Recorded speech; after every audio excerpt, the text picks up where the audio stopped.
So hello everyone, welcome to the पहाड़ी तालीम foundation, a dedicated YouTube channel for civil service aspirant. So आज का video lecture हमारा NEET exam 2026 के ऊपर रहेगा और ये वीडियो लेक्चर आपका anatomy of the flowering plant के ऊपर रहेगा और इसके बीच मोस्ट एक्सपेक्टेड और मोस्ट इंपॉर्टेंट एमसीक्यूज रहेंगे और कुछ ऐसे कंसेप्ट रहेंगे जो कि आपके लिए बहुत ज़्यादा इंपॉर्टेंट है, आपके एग्जामिनेशन के लिए बहुत ज़्यादा इंपॉर्टेंट है। बिल्कुल क्लियर और बिल्कुल प्रिसाइज कंसेप्ट रहेंगे जो कि बिल्कुल आपकी समझ में आ जाएंगे। सो जितने भी नए व्यूअर्स हमारे चैनल पे विजिट करें वो हमारे चैनल को सब्सक्राइब कर दें और बेल आइकन को प्रेस करें ताकि नेक्स्ट वीडियो लेक्चर की नोटिफिकेशन आपके पास पहुंचती रहे। सो विदाउट वेस्टिंग टाइम हम अपना पहला क्वेश्चन आपके सामने रखते हैं। सो क्वेश्चन नंबर फर्स्ट आपकी स्क्रीन पर रहेगा, दैट इज 31, जो कि इस सेशन का फर्स्ट क्वेश्चन है। सो ड्यूरामीन इज एक पॉइंट है ड्यूरामीन। तो ड्यूरामीन क्या होता है ये आप सबको पता होना चाहिए।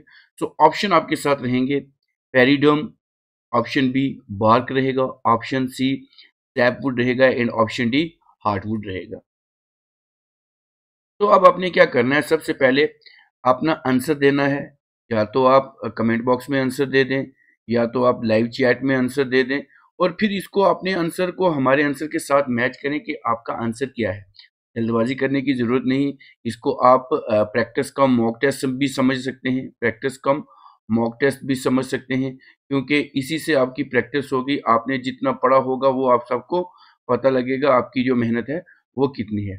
सो इस क्वेश्चन की अगर बात करें ड्यूरामीन, सो ड्यूरामीन क्या है? So it is a hardwood. ये क्या है? हार्डवुड है। याद रखें, बहुत ज़्यादा इंपॉर्टेंट टॉपिक है। हार्डवुड हो चाहे सैपवुड हो, ये छोटे छोटे कंसेप्ट आपको पूछे जाते हैं। अब ये हार्डवुड होता क्या? आपने देखा होगा, ये यहाँ पे मैं एक डायग्राम बना, ऐसे आपने वुड कटी हुई देखी होगी, मतलब गोल आकार में। फिर आपने यहाँ से देखो ऐसे कटते हैं, बीच में जाके ऐसा एक डार्क सा स्पॉट होता है, ठीक है ना? ठीक, डार्क सा स्पॉट होता है। ठीक, तो ये जो चीजें होती हैं ना, इसमें क्या होता है, अब ये जो बाहर वाला हिस्सा होगा इसको हम बोलते हैं कौन सी? सैपवुड। ये जो होता है बाहर वाला इसको बोलेंगे हम सैपवुड। और ये जो अंदर का डार्कर पोर्शन होता है इसको हम बोलते हैं क्या? हार्डवुड। अंदर है दिल, इसलिए वैसे ही समझ लिया आप। इसको हम क्या बोलेंगे? हार्डवुड। और इसको हम क्या बोलेंगे? दिस वन इज क्या बोलेंगे? हार्डवुड और सैपवुड। ठीक है जी। अब हार्डवुड या ड्यूरामीन होता क्या है? It is a non living central part. ठीक है जी। Non non living non living एक सेंट्रल पार्ट होता है ट्री ट्रंक का, जो कि उसको प्रोवाइड करता है स्ट्रक्चरल सपोर्ट। एक तो स्ट्रक्चरल सपोर्ट उसको प्रोवाइड करेगा, ये बात आपको पता रहनी चाहिए ड्यूरामीन के बारे में। And is resistant to decay due to the decomposition of tannin, क्योंकि बहुत ज्यादा जो टेनिन होता है इनसे काफी मात्रा में ये चलता रहता है, इससे निकलता रहता है, तो उससे ये क्या हो, डिके ना हो। और कुछ और भी सब्सटेंस होते हैं, तो इसको हम क्या कहते हैं? हार्डवुड और सैपवुड बहुत ज्यादा इंपॉर्टेंट पार्ट है। अब दो चीजें, एक चीज उसमें और मैं ऐड कर देता हूं। अब ये जो सैपवुड है, this is a living part. Sapwood जो होता है वो लिविंग पार्ट होता है। और outer layer of the wood that support water and mineral transport. ठीक है जी। और ये जो हार्ड वुड होता है, ये अंदर का हिस्सा होता है, it is a dead part. ये क्या होता है? डेड पार्ट होता है। ये आउटर होता है और ये इनर होता है। याद रखिए, ये दोनों कंसेप्ट आपको हार्डवुड और सैपवुड आने चाहिए। ठीक है जी। तो ये डार्कर होता है और ये मोर ड्यूरेबल होता है और ये भी स्ट्रक्चरल सपोर्ट जो है वो प्रोवाइड करता है। सो इस क्वेश्चन का जो आंसर रहेगा वो रहेगा क्या? ड्यूरामीन इज अ हार्डवुड। और हार्डवुड और सैपवुड मैंने दोनों आपको बता दी हैं। अब चलते हैं अपने नेक्स्ट क्वेश्चन की तरफ। थोड़ा सा नीचे स्क्रॉल डाउन करता हूँ। आप भी जितने भी एस्पायरेंट्स हैं वो सारे इस वीडियो लेक्चर में बने रहें ताकि आपके मैक्सिमम टू मैक्सिमम जितने भी कंसेप्ट हैं वो सारे क्लियर हो जाएं। अब क्वेश्चन रहेगा हमारी स्क्रीन पे, this one question number second of this session. तो सेकंड क्वेश्चन रहेगा, shoot apical meristem is found in the tip of. ठीक है जी। जो शूट एपिकल मेरिस्टम होती है वो किस टिप पे फाउंड होती है? प्लेम्यूल की होती है, option B radicle, option C root and option D apex. अब आपने ये बताना है कि ये जो रूट शूट एपिकल मेरिस्टम होती है ये किसकी टिप पे पाई जाती है। बहुत इंपॉर्टेंट क्वेश्चन है, आपको आना चाहिए। तो अगर मैं इस क्वेश्चन की बात करूं, सबसे पहले आपने खुद आंसर देना है, फिर हमारे आंसर के साथ मैच करना है। तो इस क्वेश्चन की बात करेंगे तो इस क्वेश्चन का आंसर रहेगा option D, that is apex पे रहेगी। कहाँ पे? एपेक्स पे। ऑप्शन डी इसका जो है वो क्या रहेगा? करेक्ट आंसर रहेगा। तो the shoot apical meristem is the found in the tip of the this shoot system. ये शूट सिस्टम के टिप पे पाई जाती है। शूट सिस्टम के जो टिप होता है ना, टिप होता है वहां पे पाई जाती है। विच इंक्लूड मेन स्टेम, उसमें ब्रांच भी आ जाती हैं जो कि रिस्पॉन्सिबल होते हैं। किसके लिए रिस्पॉन्सिबल होते हैं? प्राइमरी ग्रोथ के लिए जो है वो रिस्पॉन्सिबल होते हैं। इसमें याद रखेंगे, बहुत ज़्यादा इंपॉर्टेंट और अच्छा कंसेप्ट है, आपको ये आना चाहिए। अब शू टिप होता है, ब्रांच टिप होता है, बर्ड्स होते हैं, बहुत सारी चीज़ें इसके बीच आती हैं। So apical meristem are found at the growing tip of the plant root. Shoot में भी होता है, including root tip, including apical bud at the top of the stem. तो ये चीज़ें आपको आनी चाहिए। चलते हैं अब नेक्स्ट क्वेश्चन की तरफ। नेक्स्ट क्वेश्चन 33 आपकी स्क्रीन पे रहेगा। तो pits are formed on the cell wall due to lack of, ठीक है जी। जो हमारी क्या बोलते हैं इसको, पिट्स होती हैं जो कि फॉर्म्ड होती हैं सेल वॉल पे, वो किसकी? Pits are formed on the cell wall due to lack of, किसकी कमी की वजह से या शॉर्टेज की वजह से ये जो पिट्स जो हैं ये बनती हैं। सो ऑप्शन रहेगा सेल प्लेट की वजह से, प्राइमरी सेल मटेरियल की वजह से, सेकेंडरी सेल वॉल मटेरियल की वजह से, या मिडल लैमेले की कमी से। तो अगर मैं इस क्वेश्चन की बात करूं, सबसे पहले आपने आंसर को मिलाना है। आंसर लाइव चैट हो चाहे कमेंट बॉक्स हो, वहां देना है, फिर उसके बाद हमारे आंसर के साथ मैच करना है।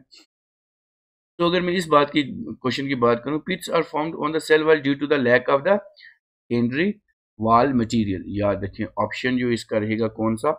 ऑप्शन सी जो है इसका आंसर रहेगा। ठीक है जी। Which are the thin areas are the channel on the cell wall. छोटे छोटा सा एरिया होता है सेल वॉल में, are form due to the lack of the secondary cell wall material in certain region. जो सर्टन रीजन होते हैं उसकी वजह से ये बनता है। तो ये चीज़ें आपको याद रखनी है। ये वाले चीज़ें सीधे सीधे जो है वो क्वेश्चन में आपके आ सकते हैं। अब इसको लैक सेल वॉल भी कभी कभी बोला जाता है, लैक सेल वॉल कंसेप्ट भी ऐसा आपको देखने को मिल सकता है। बहुत इंपॉर्टेंट क्वेश्चन है ये वाला, आपको आपके एग्जामिनेशन में देखने को मिल सकता है। चलते हैं अब नेक्स्ट क्वेश्चन की तरफ। नेक्स्ट क्वेश्चन आपकी स्क्रीन पे रहेगा, that is question number 4 of this session. Annual rings are found in plant belonging to. जितनी भी एनुअल्स रिंग्स होती हैं प्लांट्स में, आपने देखा होगा ऐसे प्लांट का कोई भी तना कटा हुआ उसके बीच ऐसी रिंग्स होती हैं, ऐसी रिंग्स होती हैं। मतलब कितने साल, अब नहीं कहते कि ये प्लांट अगर है तो कितने साल का होगा, उसको उसकी रिंग्स को जो है वो नाप के किया जाता है। तो ये जो क्वेश्चन है कि एनुअल रिंग्स जो होती हैं are found in plants belonging to, जो बिलोंग्स करते हैं किस एरिया के बिलोंग करते हैं। सपोज आपके पास ऑप्शन रहेगा एल्पाइन रीजन के हैं, टेम्परेट के हैं, ट्रॉपिकल्स के हैं, या नियर द सी बीच उनके ऊपर रहते हैं। तो एनुअल रिंग तो आपको पता लगे क्या होगी, एनुअल रिंग एक सो कंसेप्ट हो गया। तो अगर इस क्वेश्चन की बात करूं, annual rings are found in, सबसे पहले तो जितने भी वुडी प्लांट्स हैं, जितने भी वुडी प्लांट्स हैं। अब बोलोगे सर वुडी प्लांट वुड तो सब में होते हैं, लेकिन कहीं में डेलिकेट होते हैं पार्ट, डेलिकेट्स पार्ट भी होते हैं। तो स्पेसिफिकली जो ये होता है हमारे डाइकोटिलिडनस जितने भी होते हैं, जितने भी डाइकोटिलिडनस होते हैं और कुछ जिम्नोस्पर्म्स प्लांट्स होते हैं उनमें पाया जाता है। और ये मोस्ट डिस्टिंग्विश ग्रोइंग फीचर रहता है हमारा कौन सा? ऑप्शन बी जो है वो टेम्परेट एरियाज के जो एरिया के जो होते हैं प्लांट्स उनमें होता है। सो ऑप्शन बी इसका जो है वो आंसर रहेगा। बहुत ज़्यादा इंपॉर्टेंट क्वेश्चन है, ये भी आपको पूछ सकते हैं एनुअल रिंग्स के बारे में। अब मुझे आप क्या बताएंगे, एक क्वेश्चन मैं आपको रखता हूँ, ये जो एनुअल रिंग्स होती हैं, मुझे ये बताना है आपने कमेंट बॉक्स में कि स्टडी ऑफ रिंग्स जो होती है, स्टडी ऑफ रिंग्स जो होती हैं annual rings in a plant, उसको क्या कहा जाता है, ये मुझे आप कमेंट बॉक्स में आंसर बताएं। ठीक है जी, बहुत ज़्यादा इंपॉर्टेंट क्वेश्चन है। अब नेक्स्ट क्वेश्चन रहेगा आपकी स्क्रीन के ऊपर, बहुत इंपॉर्टेंट क्वेश्चन है, ये भी आता है। Question number 5 of this session, histone theory was produced by, जो हिस्टोन थ्योरी है वो किसने प्रोड्यूस की है? तो ऑप्शन आपके पास आएंगे हैंस्टेन, ऑप्शन बी इमानुज इसमैन एंड स्कैमिडिट। तो सबसे पहले ये जो हिस्टोन थ्योरी है ये आई थिंक अराउंड 1868 में जो थी ये एक्सप्लेन की गई थी। इसमें कहा क्या गया था, एक्सप्लेन, इस मतलब मैं पहले थ्योरी के बारे में थोड़ा बता देता हूँ, तब तक आप कमेंट बॉक्स में इसका आंसर कर देंगे। तो how plant, this theory explain how plants, इस तरह प्लांट्स जो होते हैं, plants how plant body tissue develop from apical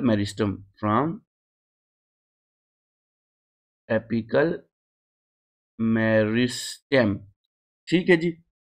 तो ये जो थ्योरी है ये बताती है जो भी हमारा रूट और शूट एपेक्सिस हैं that consist of 3 distinct zone that we called as, जिसको हम क्या कहते हैं, एक को हम कहेंगे, ये याद रखना है, एक को हम कहेंगे पेरिब्लिम, दूसरे को हम कहेंगे डर्मेटोजेन,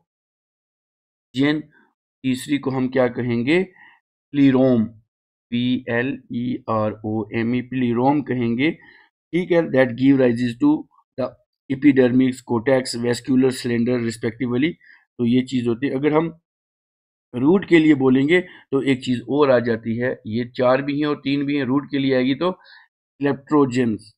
क्लेप्ट्रोजेंस आ जाएंगे, ये कुछ पॉइंट्स है। तो अगर हम इस क्वेश्चन की बात करें तो ये थ्योरी किसने दी है, हैंस्टेन ने ये थ्योरी दी है। बहुत ज़्यादा इंपॉर्टेंट टॉपिक है, आपको आ सकता है। नेक्स्ट क्वेश्चन रहेंगे आपकी स्क्रीन के ऊपर, मिजॉर्क जाइलम इज कॉमन इन, याद रखना है, मिजॉर्क जो है ये जो कॉमन किस में रहता है, तो ये आपके पास ऑप्शन रहेंगे, फर्न, ट्रिडोफाइट्स में आता है, डाइकॉट्स में है, ब्रायोफाइट्स में है, या मोनोकॉट्स में है। ये क्वेश्चन आता रहता है आपको। अब ये एक टर्म है मीजॉक, तो मीज का मतलब क्या होता है, का मतलब होता है मिडल, मीज का मतलब मिडल होता है, और आर्क का मतलब क्या होता है, बिगिनिंग, ठीक है जी। तो ये चीज आनी चाहिए।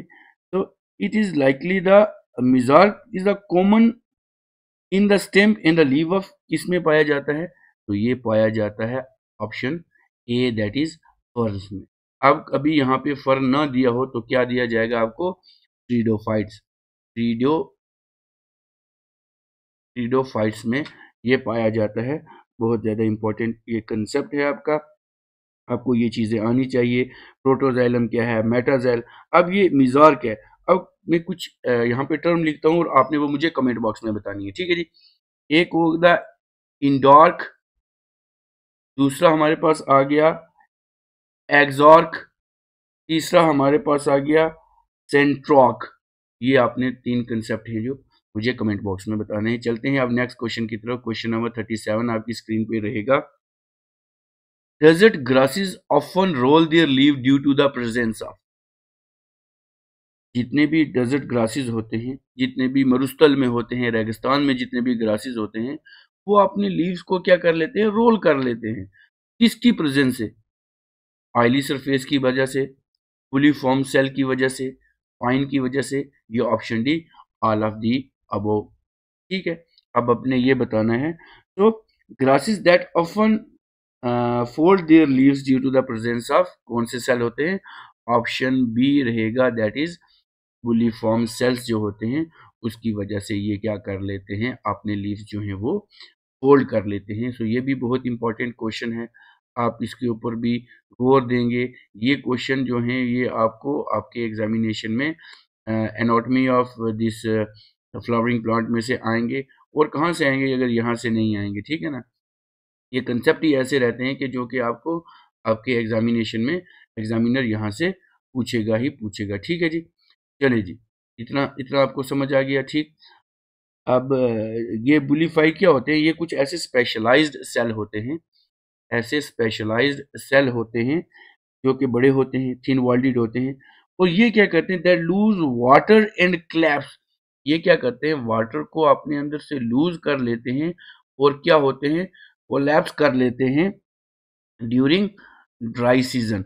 अब ये ड्राई कंडीशन में, अब जैसी बात है डेजर्ट में है तो वहां पे ड्राई सीजन तो रहेगा ना। अब इसकी वजह से काजिंग क्या होगा, या तो लीफ टू कर्ल इनवर्ड, ये अपना जो लीफ होगी ये कर्ल इनवर्ड होंगे, एंड रिड्यूस वाटर लॉस, और मतलब अपने अंदर का जो पानी होगा ना उसको कम रिड्यूस करेंगे। जब पानी अवेलेबल होगा ये सेल दोबारा अपने अंदर पानी भर लेंगे और ये उसके बाद क्या हो जाते हैं, टर्जिड हो जाते हैं, खुल जाते हैं, and causes to leave to spread out. मतलब जब पानी की कमी से ये अपने आप को सुकड़ लेंगे, ये जो बुलीफॉर्म सेल होते हैं जिसकी वजह से लीफ मतलब फोल्ड हो जाएंगे। अब जैसे ही पानी आएगा या पानी मिलेगा वो अपने आप को क्या करेंगे, टर्जिड खोल लेंगे, तो उससे ये बन जाए। ठीक है जी, तो ये इसका आंसर बी रहेगा। चलते हैं नेक्स्ट क्वेश्चन की तरफ से। तो क्वेश्चन नंबर रहेगा जूट इजा। ठीक है जी, नेक्स्ट क्वेश्चन रहेगा जूट इजा। ऑप्शन ए रहेगा bast fibre from xylem, option B रहेगा bast fibre from primary xylem, option C bast fibre from secondary phloem, option D bast fibre from primary phloem. अब ये बहुत important question है। सबसे पहले तो हमें ये पता होना चाहिए ये जूट क्या है, छोटे छोटे से कंसेप्ट है। तो अगर मैं जूट की बात करूं, jute is a natural vegetable fibre known as golden fibre. ठीक है जी, गोल्डन फाइबर इसको कहते हैं, ये तो सबको कंसेप्ट पता है। ठीक है जी, और इसके बाद क्या होता है, and is second only to cotton in production, ये भी होता है। तो फाइबर ऑफ जूट प्लांट जो जीनस क्रोकस से बिलोंग करते हैं। ठीक है, तब तक आपने आंसर देना है, तब तक मैं जो कुछ एक्स्ट्रा इन्फॉर्मेशन होती है वो आपको आपके साथ शेयर करता रहता हूँ ताकि आप वहां से खुद बता दें। अब ये जो बास्ट फाइबर होता है ये क्या होता है, it is the natural fibre obtained from the fibrous inner bark of the jute plant, जो इनर बार्क होती है जूट प्लांट की वहां से हमें मिलता है। तो अगर मैं इस क्वेश्चन की बात करूं तो इस क्वेश्चन का आंसर रहेगा bast fibre from secondary phloem, bast fibre from secondary phloem. So option C इसका जो है वो क्या रहेगा, आंसर रहेगा। बहुत ज़्यादा इंपॉर्टेंट ये क्वेश्चन है, आपको अपने के एग्जामिनेशन में आपको देखने को मिल सकते हैं। फास्ट फाइबर हो, गोल्डन फाइबर हो, it is colour and the cost effective have earn it this nickname, बहुत महंगा होता है। मतलब आपने जूट तो देखा होगा सबने, तो उसकी जो ये फाइबर्स वगैरह बनती हैं तो हम कहते हैं। अब नेक्स्ट क्वेश्चन रहेगा आपकी स्क्रीन के ऊपर, that is 39 and 9 of this session. Which among the permanent cell are circular and long even elongated cell. अब ये कौन सा रहेगा, कौन सा इनमें से एक ऐसा सेल है जो कि परमानेंट सेल है, सबसे पहले तो ये पता होना चाहिए। उसके बाद सर्कुलर है, लॉन्ग इलोंगेटेड सेल है। तो ऑप्शन ए रहेगा पैरेन्काइमा, ऑप्शन बी रहेगा कोलेनकाइमा, ऑप्शन सी रहेगा स्क्लेरेन्काइमा, एंड ऑप्शन डी रहेगा none of the above. So a permanent plant tissue that is, ये कौन सा रहेगा हमारा, ऑप्शन रहेगा option C, that is sclerenchyma रहेगा इसका आंसर। बहुत ज्यादा इंपॉर्टेंट क्वेश्चन है, तो ऑप्शन सी इसका रहेगा sclerenchyma.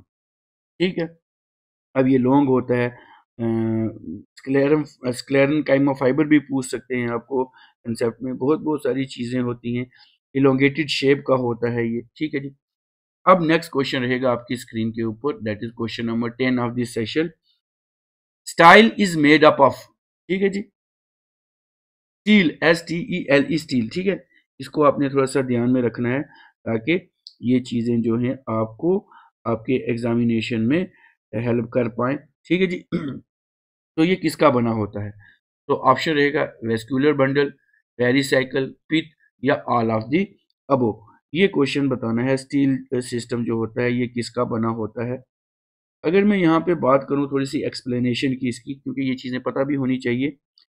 It is a composed of, ये किसका बना होता है, एक तो वेस्कुलर टिश्यू का बना होता है, उसके बाद जाइलम फिलोइम इसके अंदर आ गए, उसके बाद पित्त आ गया जिसको ग्राउंड टिश्यू बोलते हैं, पेरिसाइकिल आ गया। तो ये सब का एक मिश्रण होता है। तो अगर मैं इस क्वेश्चन की बात करूं तो इस क्वेश्चन का आंसर रहेगा option D, that is all of the above. इसका जो है वो क्या रहेगा, आंसर रहेगा ऑप्शन डी, इसका जो है आंसर रहेगा। ठीक है जी, तो ये स्टीलर सिस्टम है। अब इसकी बात करूं, stele is the composed of vascular tissue, जिसमें हमारे जाइलम फिलोइम आएंगे, पेरिसाइकिल आएगा, पिट्स आएंगे, which form the outer most boundary. ये क्या बनाएंगे, outer मोस्ट बाउंड्री बनाएंगे। It is the central core of the plant stem और root and include tissue that is derive from, जो कहाँ से ड्राइव होते हैं, प्रोकैम्बियम से जो ड्राइव होते हैं वो इसके बीच सारे आते हैं। अब इसके बीच ये जो सारी सिस्टम है, कंजक्टिव टिश्यूज भी आएंगे, बहुत सारे आएंगे। अब जो endodermis is a layer located outside the steel, ये जो इंडोडर्मिस होती है ये इसका पार्ट नहीं होती है, इंडोडर्मिस इसका पार्ट नहीं होती है। तो ये 10 क्वेश्चन थे। आपने 10 आउट ऑफ 10 में से कितना स्कोर किया, आप मुझे कमेंट बॉक्स में बताएंगे। ये वीडियो आपको कैसा लगा आप हमें कमेंट करके बता सकते हैं। इस वीडियो को ज़्यादा से ज़्यादा लाइक करें, अपने फ्रेंड्स के साथ शेयर करें जो कि एग्ज़ाम की प्रिपरेशन कर रहे हैं, और हमारे चैनल को सब्सक्राइब कर दें। मिलते हैं एक नए लेक्चर के साथ।